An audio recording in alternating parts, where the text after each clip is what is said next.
footage that I filmed back end of last year that I hadn't put out yet on speakers.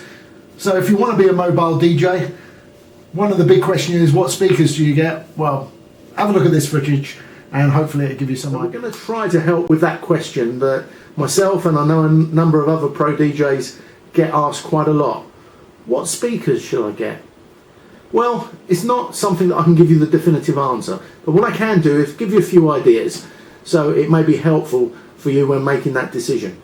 You've got to decide the sort of gigs that you are going to be booked for. Me, in particular, it's weddings and corporate gigs, small to medium, medium large perhaps. So 9 times out of 10, I can take a set of speakers with me, 2 speakers on stands, and that's going to do the job. You have to think about versatility of those speakers. You know, can you use them in a number of different ways? Can you transport them easily? Can you add to them later on if necessary when you're going to be doing bigger gigs and you want to buy some more equipment? A lot of equipment out there. You don't have to buy the dearest. You need to be educated and know what you're buying. So get along to your retailers. I'm going to say that a lot probably. Get along to your retailers, build up a relationship, see what they're saying. Go to a few, get some varied opinions. Speak to some DJs, get some varied opinions, find out what they're doing. I'm going to show you what I've got, speaker-wise. Cheap and cheerful, to be honest with you, but it may be of some use. One thing that you're going to have to do pretty quickly is make a decision on whether you're going to go for speakers with built-in amplifiers or the more traditional ones where you have an external amplifier. Now, the advantages and disadvantages. With the speakers with built-in amplifiers, the amplifier is matched to the speaker.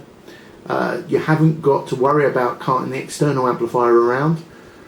Generally easier to set up, just a much more compact system. And a lot of DJs are going that way. Disadvantages, the speakers are normally a lot heavier. If the amplifier blows up within the speaker, well, really that's done for the evening. But bearing in mind, unusual for 2 amplifiers to pack up, so you'd still be running on 1 speaker. I'm going to show you some examples.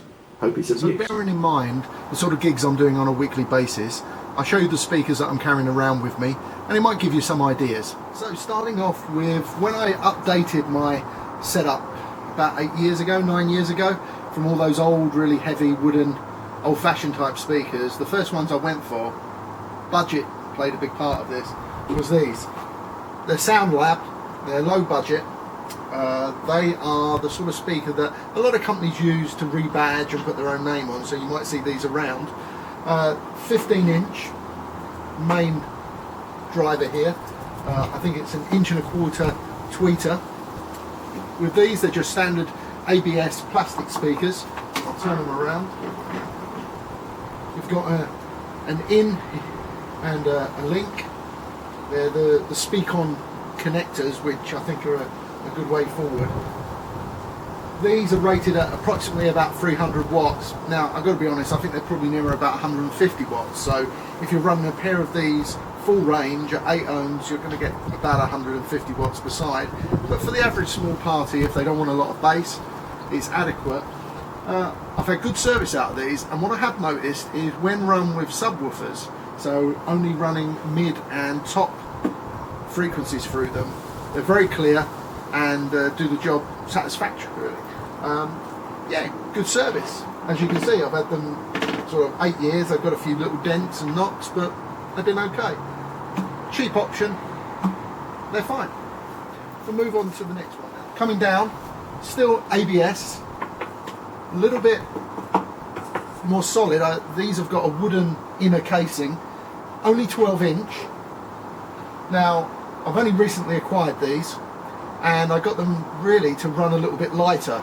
That's something I'm hearing a lot now, DJs wanting to go a little bit lighter in their kit. Actually, as a module on its own, it's not particularly light, but unlike the other speaker,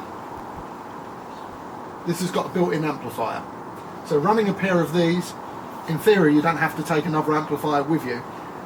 These are rated up to about 600 watts. Again, you know, being sensible, you're looking at about 250 watts per side. Not a lot of bass, but adequate for a small wedding. And again, a very easy option. I've got powered subs, bass speakers, and that means I haven't got to take an external amplifier at all along to that. so we can run these independently. I tell you what I have used them for as well. I have done the odd kids party where they just wanted something that you can plug a microphone in and a CD player, and I've set it up for them, which you can do because it's got its own pre-mixer in here. So you've got bass, treble. In fact, I think I've done a video on YouTube about these, so you can check that out. These are the Gemini Gx 1201s. Moving along.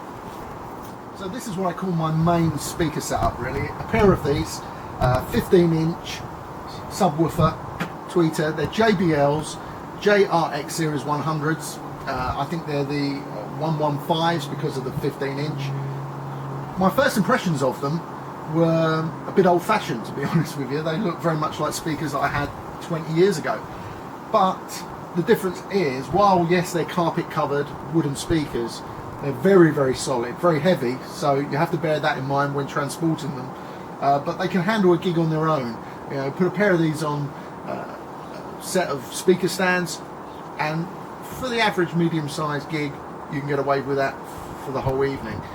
If you've got some subwoofers, something you can add later on, bearing that in mind, you can really top it up to the larger size gigs through an electronic crossover.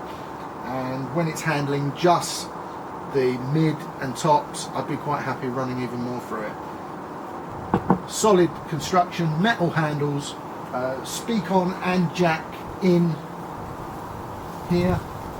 I've been very, very happy. Actually, Brian Red, I've got to thank him, he put me onto them, and I think someone advised him about them. They're not the most expensive, and you can see by my speakers, I haven't spent a fortune on them. What I have looked at is quality and what I actually needed them for. So my advice, get down to the retailers, get out with some other DJs, make a point of doing some research, and find out what you need. For the sort of gigs I'm doing, these are perfect. If I was doing much bigger gigs, I'd have to rethink about the system that I'm using. Knowledge is a big thing. Well, the hair wasn't so short then, was it? And I think I was a few pounds heavier. So, anyway, more DJ videos coming up. And until then, you know, stay mobile.